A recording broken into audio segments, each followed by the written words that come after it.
Perkenalkan, nama saya Natalia Damanik, NIM 19045085, UAS Aplikasi Bahasa Inggris. How do mountains affect human life?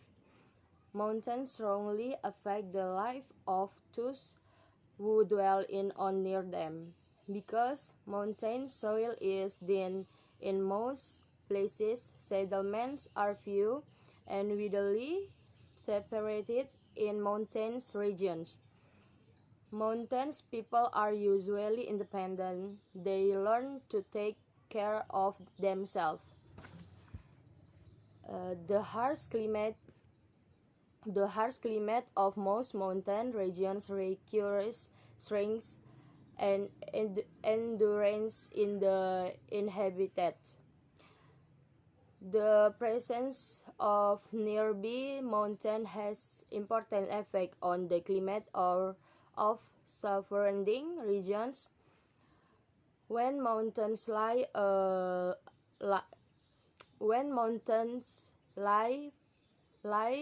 along a coastline, much of the moisture carried by wind blowing inland is dropped before the clouds cross the mountain. Thus the area of the Pacific Range is quite dry, while the coastal areas are moist. One of the most important effects of mountains on human life is that they act as barriers to travel and communication. Mountains are regions that can be easily defended from invaders. In mountainous places such as Armenia, China, and the southern Appalachian of the United States, the people remained isolated until recent years. They kept the lineage and custom of earlier times, while people in the lowlands around them were rapidly changing.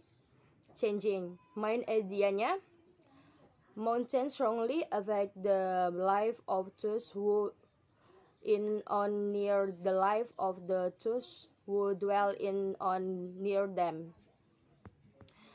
Pegunungan sangat mempengaruhi kehidupan orang-orang yang tinggal di sekitarnya. Karena tanah pada pegunungan sangat mempengaruhi kehidupan orang-orang yang tinggal di sekitarnya, karena tanah pegunungan tipis di banyak tempat. Permukiman sedikit dan terpisah jauh di daerah pergunungan. Pegunungan memiliki pengaruh penting terhadap iklim daerah sekitarnya. Salah satu dampak terpenting gunung bagi kehidupan manusia adalah mereka bertindak sebagai penghalang untuk bepergian dan komunikasi. Letak dan batas-batas negara Prancis. Letak astronomisnya 420 LU sampai 510 LU dan 50 BB sampai 80 BT. Letak geografis terletak di wilayah Eropa Barat. Batas-batas sebelah utara yaitu Selat Channel, Belgia, Jerman, dan Luxembourg. Timur adalah Jerman, Swiss, dan Italia. Sebelah selatan adalah Spanyol, Andorra, dan Laut Tengah. Sebelah barat adalah Samudra Atlantik.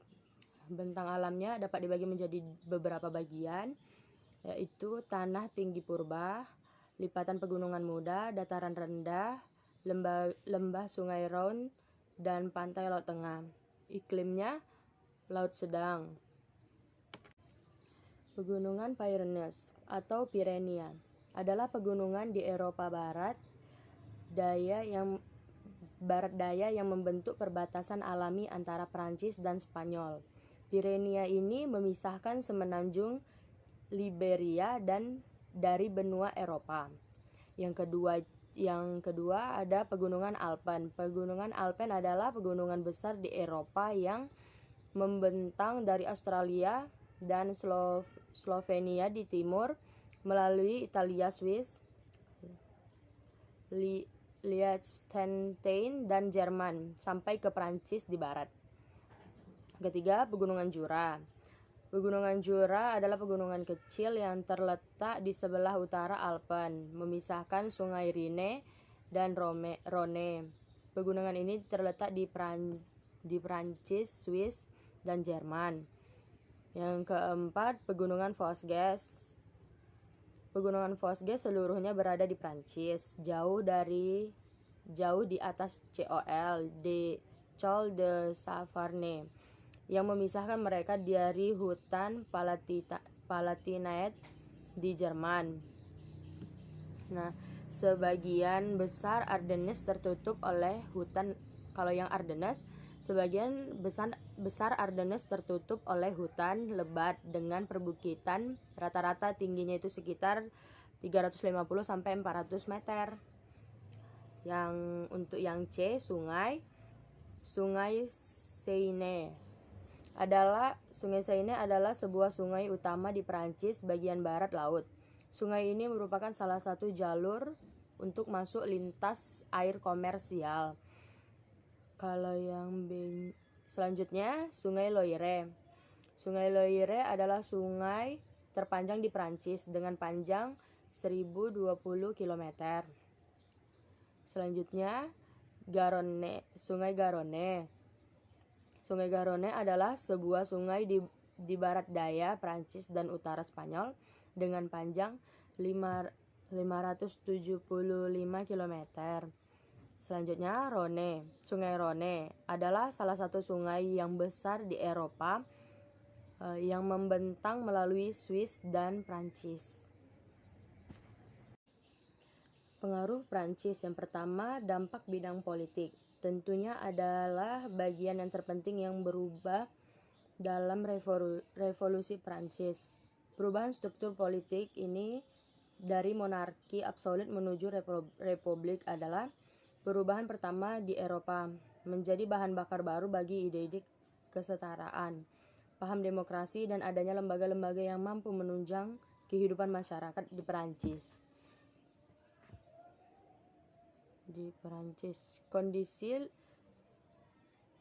Adanya lembaga-lembaga yang mampu menunjang masyarakat Prancis. Kondisi ini memunculkan kemungkinan adanya perubahan dari monarki yang banyak di tempat menimbulkan ketidakadilan.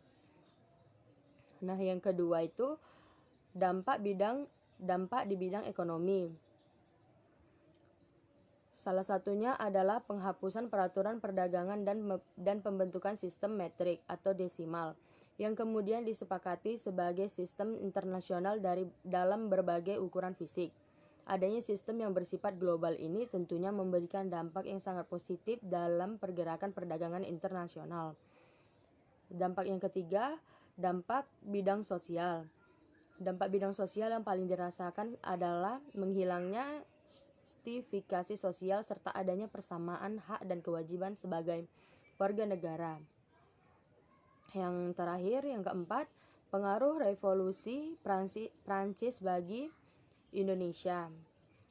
Revolusi Prancis berdampak besar bagi Indonesia, terutama dengan adanya perubahan VOC pada tahun 1799. Hal ini bersamaan dengan munculnya Republik Bataaf yang mengambil alih pemerintahan kolonial di Hindia Belanda. Meskipun status penjajahan masih berlangsung, perubahan seperti masuknya modal swasta, disusunnya UU Agraria tahun 1870, penentangan kultur tersel-sel oleh kalangan liberal, serta adanya politik etis pada awal abad ke-20 merupakan dampak jangka panjang dari revolusi Prancis. Ide-ide liberalisme yang menentang kolonialisasi yang disamakan dengan penjajahan monarki atas masyarakat yang terjadi di masa lampau.